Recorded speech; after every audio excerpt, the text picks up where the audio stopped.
আমাৰ বন্ধু বান্ধৱীসকল মই সকলোকে মোৰ চেনেল ভিবদমা স্কুল ইউটিউব চেনেলটোলৈ স্বাগতম জনাইছোঁ। আজি আপোনালোকৰ লগত মই সৰু এটা টপিকৰ ওপৰত কথা পাতিম, যোনটো টপিক সকলোৱে জানে বা বহুতেই নাজানে। তো মই সেইটোৰ ওপৰতে আজি অকণমান আপোনালোকৰ লগত কথা পাতিবৰ কাৰণে অকণমান সময় আপোনালোকৰ পৰা বিচাৰিছোঁ। এইটো হৈছে জিমেইল, কেনেকৈ ইউজ কৰিম আৰু টুলছবিলাক তাৰ কেনেদৰে ব্যৱহাৰ কৰিম, সকলোবিলাক আজি মই আপোনালোকক দেখুৱাম। তো জিমেইল এটাৰ কাম কি, প্ৰথমতে যদি মই আপোনালোকক কওঁ, তো তেতিয়া জিমেইল এটাৰ কাম হৈছে ডকুমেণ্ট চেণ্ড কৰা, এজনৰ পৰা আনজনলৈ ডকুমেণ্ট চেণ্ড কৰা, অফিচিয়েলি হওক আনঅফিচিয়েলি হওক ডকুমেণ্ট চেণ্ড কৰা। তো আপোনালোকে হোৱাটছআপ বহুতেই ব্যৱহাৰ কৰে, তো হোৱাটছআপৰ জৰিয়তেও ডকুমেণ্ট চেণ্ড হয়। তো হোৱাটছআপৰ যোগেদি কি হয়, ৰিজলিউশ্যন কম হয়। তো আপুনি যদি জিমেইল এটাত কৰে as a officially document sender হয় এটা এপ, যাক মই এপ বুলি কৈছোঁ। জিমেইল একাউণ্ট আপুনি যদি এটা এণ্ড্ৰইড মোবাইল কিনে, তো তাতো জিমেইল প্ৰথম আপুনি এণ্টাৰ কৰিবলৈ হ'লে জিমেইল একাউণ্ট এটা আপোনাৰ প্ৰয়োজন হ'ব। তো সকলোৰে মোবাইলত মই ভাবোঁ জিমেইল আছে, কিন্তু তাৰ ব্যৱহাৰ আমি নাজানো, বা কিয় বা ব্যৱহাৰ কৰে সেইটো আমি নাজানাৰ দুখত আজি মোবাইলত সেই জিমেইলটো থাকিয়ে যায়। তো আজি মই শিকিমো জিমেইল কেনেদৰে ব্যৱহাৰ কৰে। আহকচোন চাওঁ। তো যদি আমাৰ ইয়াত আপুনি নতুনকৈ আহিছে, আজি নতুনকৈ ভিডিঅ' চাইছে, তেতিয়াহ'লে ছাবস্ক্ৰাইব বটনটো দবাই ল'ব আৰু কিনাৰৰ ঘণ্টি বটনটো দবাই ল'ব, যাতে আগতে নতুন ভিডিঅ'বোৰ আৰু নটিফিকেশ্যন আপোনাৰ মোবাইলত অতি সহজতে আপোনাৰ পাই যায়।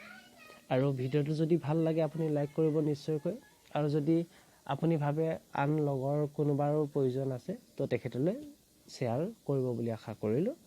তো আহকচোন আজি আগবাঢ়োঁ। আৰু যদি কিবা জানিবলগীয়া থাকে তো কমেণ্ট বক্সত মোক নিশ্চয়কৈ কমেণ্ট কৰিব পাৰিব, মই আপোনালোকৰ ৰিপ্লাই অতি সোনকালে কৰি দিম। আহক আজি আমি জিমেইলৰ মাজলৈ মই সোমাই যাম। তো প্ৰথমে মই গুগলৰ স্ক্ৰীণতে আছোঁ আপোনাৰ। তো এতিয়া প্ৰথমে আমি জিমেইলৰ একাউণ্টত গুচি যাম। আপোনালোকে স্ক্ৰীণত দেখা পাইছে চেনেলটোৰ ওপৰতে এটা জিমেইল খোল খাই আছে ফ্ৰণ্টতে। তো ইয়াতে প্ৰথমতে আপুনি দেখিছে চেনেলটো আছে আপুনি ওপৰতে। যদি আপুনি ইয়াত খুলিব নিবিচাৰে, তো ইয়াত যোনটো মোৰ লগো লাগি আছে, লগোটোত আপুনি চেঞ্জ কৰি পিনি আপোনাৰ নিজৰ জিমেইলটো চেঞ্জ কৰি ল'ব পাৰে, যদি এটা জিমেইলত কাম নকৰে। ঠিক আছে, প্ৰথমতে চাৰ্চ মেইল আছে। চাৰ্চ মেইলত যদি আপুনি লেফ্ট ছাইডে চায়, তো আপুনি তিনিডাল বাৰ দেখিছে, বাৰ তিনিডালত কি সোমাই আছে চাওঁ আহক। অল ইনবক্স আছে প্ৰথমটো, ছেকেণ্ড প্ৰাইমেৰী আছে, ছ'চিয়েল আছে, প্ৰমোশ্যনছ আছে, ষ্টাৰ্ট আছে, শ্ব'নছড আছে, ইম্পৰ্ট আছে, চেণ্ট আছে, চিডুলড আছে, আউটবক্স আছে, ড্ৰাফ্ট আছে, অল ইমেইল আছে, চেম্প আছে, বিন আছে, কেলেণ্ডাৰ আছে, কণ্টেক্টছ আছে, ছেটিংছ আছে, সকলোবিলাক আছে। হেল্প এণ্ড ফিডবেকো আছে। আপুনি যদি ফিডবেক দিব বিচাৰে, ভাল লাগে বেয়া লাগে আপুনি ব্যৱহাৰ কৰি এপছটো, তো আপুনি ফিডবেক দিব পাৰে। তো আপোনাক মই প্ৰথমতে অল ইনবক্স, যদি আপোনাক কোনোবাই মেইল চেণ্ড কৰিছে, তেতিয়া আপোনাৰ মেইলটো ক'ত পাব, আপুনি ইনবক্সত পাই যাব। আৰু যদি আপোনাৰ যোনবিলাক যেনেকৈ কোনোবা এমাজনৰ পৰা আহিছে, ফ্লিপকাৰ্টৰ পৰা আহিছে, আপুনি naukri.com পৰা আহিছে, তেতিয়া আপোনাৰ প্ৰাইমেৰীত সোমাই যাব। আৰু যদি ছ'চিয়েলৰ পৰা আহে, ছ'চিয়েলত প্ৰমোশ্যনৰ যদি ভিডিঅ' থাকে বা মেইল থাকে, প্ৰমোশ্যনৰ ভিডিঅ'ত গুচি যাব, এটা থাকি যাব। ষ্টাৰ্ট কি, ষ্ট'নজ কি, ইম্পৰ্ট কি, চেণ্ট হৈছে আপুনি যদি কাৰোবালৈ মেইল কৰিব বিচাৰে, তো আপুনি সেই মেইলটো যদি আকৌ চাব বিচাৰে, তো আপুনি চেণ্টত গৈ চাব লাগিব। ইম্পৰ্ট মেইল সোমোৱাটো ইম্পৰ্ট কৈছে। তো আপুনি চিডুল ৱাইজো আপুনি মেইল কৰিব পাৰিব, যে আজি নকৰোঁ মেইলটো, কাইলৈ 2টা বজাত যাব লাগে, তো আপুনি চিডুল কৰিব পাৰিব। আউটবক্স মিনছ আপুনি মেইল কৰিছিলে কিন্তু যোৱা নাই, আৰু যিখিনি গুচি গ'ল সেইটো আউটবক্স, যিটো নগ'ল তেতিয়া ড্ৰাফ্টত সোমাই যাব। অল মেইল, সকলোবিলাক মেইল একেলগে চাবৰ কাৰণে আপুনি অল মেইল কৰিব লাগে। চেম্প, কিবা যদি নাযায়, কিবা ভুল হয়, আপোনাৰ ইমেইল আই ডি কাৰোবালৈ আপুনি ইমেইল কৰিবৰ সময়ত মেইল আই ডিটো ভুল হৈছে, তেতিয়া চেম্পত গুচি যাব অট'মেটিকলি। বিন মানে আপুনি যদি ক্লিয়াৰ কৰে, তো ৰিচাইকেল বিন শুনিছে সকলোৱে, ৰিচাইকেল বিনত গুচি যাব। কেলেণ্ডাৰ আছে, কণ্টেক্টছ আছে, ছেটিংছ আছে। তো আপোনালোকক মই প্ৰথমতে দেখাওঁ এটা মেইল মানে ছেটিংছ কৰি ল'ব লাগে অলপ। ছেটিংছ কৰাটো বৰ্তমান ছেটিংছ আপুনি কৰিব নালাগে, তো নৰ্মেল আপুনি কেনেকৈ মেইল এটা চেণ্ড কৰিব সেইটো শিকিব লাগে। তো আপুনি ৰাইট ছাইডে একেবাৰে শেষৰ পিনে চাওক, এটা প্লাছ চিন আহি আছে, য'ত আপুনি টিক কৰি কাৰোবালৈ মেইল কৰিব পাৰিব। তো আপোনাৰ প্লাছ চিনটোতে আপুনি প্লাছ কৰি দিয়ক। প্লাছ কৰি দিলে আপোনাৰ ফোনটোত এনেকুৱাকৈ এটা খোল খাব। আপুনি দেখিছে কম্প'জ হৈছে মেইল এটা। ওপৰত যদি আপুনি চায়, তো আপুনি দেখিব, তো ইয়াতে মই আপোনাক দেখাওঁ, এটা এইটো দেখিছে কাৰ্চিভ, এটা এইটো দেখিছে আৰু এটা 3 ডট দেখিছে। ইয়াতে আপোনাৰ মেইলটো যোনটো মেইলৰ পৰা আপুনি মেইল কৰিব আনলে সেইটো মেইল আহি আছে। টু মানে আপুনি কাৰলৈ মেইল কৰিব, আপুনি কি ছাবজেক্ট লিখিব, কিহৰ ওপৰত মেইলটো পঠাব আৰু আপুনি কিমান কি ক'বলগীয়া আছে সকলোবিলাক ইয়াতে ব্যক্ত কৰিব। আপোনাক যদি মই ক্লিয়াৰলি দেখাওঁ একবাৰ, মই আকৌ একবাৰ ক্লিয়াৰলি আপোনাক মই দেখাওঁ, আপুনি চাই ল'ব ভালকৈ দেখাওঁ। তো আপুনি প্ৰথমতে আপোনাৰ মেইলটো থাকিব, তাৰপিছত আপুনি টু কৰিব লাগিব। টুত কি লিখিব, যালৈ আপুনি পঠিয়াব, যোন ৰিচিপিয়েণ্ট হ'ব তেখেতৰ নামটো লিখি পিনি আপুনি দিব লাগিব। তো আপুনি লিখি দিয়াৰ পিছত এনেকৈ আহিব, আহি পিনি ইয়াতে এখন পিকচাৰ পঠিয়াম ছাপ'জ। তো মই ছাবজেক্টটো পিকচাৰ লিখি দিলোঁ, ৰেচপেক্টেড ছাৰ লিখি থৈছোঁ, ইয়াতে লিখাই আছে। তো তাৰপিছত আপুনি যি হয় ফটোখনৰ বিৱৰণ আপুনি লিখিব। তাৰপিছত আপুনি ফটোখন এটেচ কৰিবৰ কাৰণে এটেচ ছাইডত গুচি যাব লাগিব।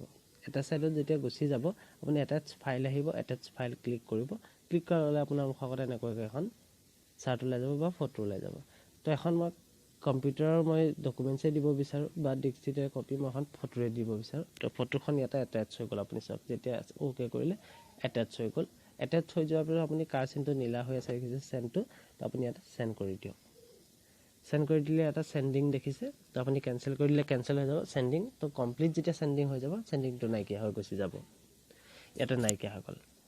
তো আপোনাক মই এতিয়া দেখাওঁ, আপোনাক মই কৈছোঁ যে চেণ্টত যদি যাওঁ, তো আপোনাক মই চেণ্টত গৈ দেখাম, আপোনাক দেখাই লওঁ। ইয়াতে আপুনি চেণ্টটো দেখিছে, তো তাতে মই টিক কৰিম। এতিয়া টিক কৰি দিলোঁ, টিক কৰি দিয়াৰ লগে এইটো পিকচাৰ মোৰ পৰা গৈছে, আপুনি ৰেচপেক্টেড ছাৰ কালৈ গৈছে সকলোবিলাক ইয়াতে ওলাই আছে, আপুনি চাব পাৰে। তো ইয়াতে আপুনি দেখিছে এইটো মেইল আপোনাৰ চেণ্ড হৈ গৈছে। যদি মই ড্ৰাফ্টত চাওঁ, মেইলটো ড্ৰাফ্টলৈ গুচি গ'ল নেকি, ভুল হ'ল নেকি, তেতিয়া মই আপোনালোকক দেখাওঁ। এইটো ড্ৰাফ্টত আপুনি গৈ পিনি চাব পাৰে, চেক কৰিব পাৰে। তো মই ড্ৰাফ্টলৈ গৈ মই দেখাওঁ, ইয়াতে কোনো মেইল পৰি থকা নাই, নাথিং ইজ ড্ৰাফ্ট, তো একো নাই। তো গতিকে মেইলটো গুচি গৈছে বুলি আমি বুজি ল'ব লাগিব। যদিহে মই ইয়াতে বহুত মেইল আছে, ছাপ'জ প্ৰমোশ্যনৰ এটা মেইল আছে ইয়াতে, তো এই মেইলটো মই আপোনাক ডিলিট কৰি দেখাওঁ, বিন কৰি দেখাওঁ। মই ডিলিটত ওপৰত দেখিছে আপুনি এইটো কেনেকৈ কৰিব মই দেখাওঁ। ইয়াতে আপুনি যোনটো মেইলত আছে সেই মেইলটো আপুনি স্ক্ৰীণত চুই থাকিব লাগিব। স্ক্ৰীণত চুই থকাৰ লগে লগে আপুনি ইয়াতে ডিলিট বাৰ এটা দেখিছে, ডিলিট বিন এটা দেখিছে, যোনটো আপোনাৰ ডিলিট বক্সত সোমাই যায়। এই বিনটোত আপুনি ক্লিক কৰি দিব লাগিব। ক্লিক কৰি দিয়াৰ লগে লগে ডিলিট হৈ গুচি যাব আপোনাৰ স্ক্ৰীণৰ পৰা। মোৰ এইটো মেইল নাইকিয়া হৈ গ'ল, চাওক নাইকিয়া হৈ গুচি গ'ল। আমি আপোনাক এবাৰ বিনত যাওঁ, বিনত গৈ আপোনাক দেখাওঁ যে বিনত আছেনে নাই। যদি আপুনি মেইলটো আকৌ এবাৰ ৰিনিউ কৰিব পাৰে, ৰিনিউ কৰিব পাৰিব নে চাব পাৰিব নে। তো আপুনি বিনত গুচি গ'ল, চাওক বিনত আছে। এই বিনটো যদি আপুনি ক্লিয়াৰ কৰিব বিচাৰে, যদি বোলে ইয়াত মোৰ একো মেইল নথকাকৈ লাগে, তো আপুনি এইটো এমপিটি বিন নাও এইটোত যদি মই ক্লিক কৰি দিওঁ, তেতিয়া বিনটো এমপিটি হৈ যাব, আপুনি চাব পাৰে। এমপিটি প্ৰচেছিং হ'ব, ইয়াতো বিন ক্লিয়াৰ হৈ গ'ল। সেই মেছেজ ডিলিট যোনটো কৰিছিলোঁ সেই মেছেজটো ইয়াতে নাই। এনেদৰে আপুনি মেইল কৰিবলৈ শিকিব পাৰে, এটেচ কৰিবলৈ শিকালোঁ আজি ইমানতে থাকক। বাকী মই আন এটা ভিডিঅ' মই আপোনালোকলৈ লৈ আহিম, যোনটো ভিডিঅ'ত মই কথা পাতিম ছেটিং কৰিবৰ কাৰণে। আপুনি ইয়াতে ছেটিং কৰি ল'ব লাগিব, ছেটিং কেনেদৰে কৰে মই সকলোবিলাক দেখাম। যদিহে আপুনি ইমেইল কোনোবাই খুলিব নাজানে, তো আন এটা ভিডিঅ' মোৰ চেনেলত প্লে'লিষ্টত গ'লে আপুনি পাই যাব। আপুনি জিমেইল বা য়াহু মেইল এটা ক্ৰিয়েট কেনেকৈ কৰে, এটা ভিডিঅ' অলৰেডি আছে, তো সেই ভিডিঅ'টো চাই ল'ব। যদি সেই ইমেইলটো আপুনি ক্ৰিয়েট কৰিব নাজানে বা আন এজনক যদি নাজানে আপোনাক সুধিছে, তো সেই ভিডিঅ'টোত দেখুৱাই পিনি তেখেতক হেল্প কৰিব পাৰে। আজিলৈ ইমানতে সামৰোঁ, ধন্যবাদ, বাই বাই।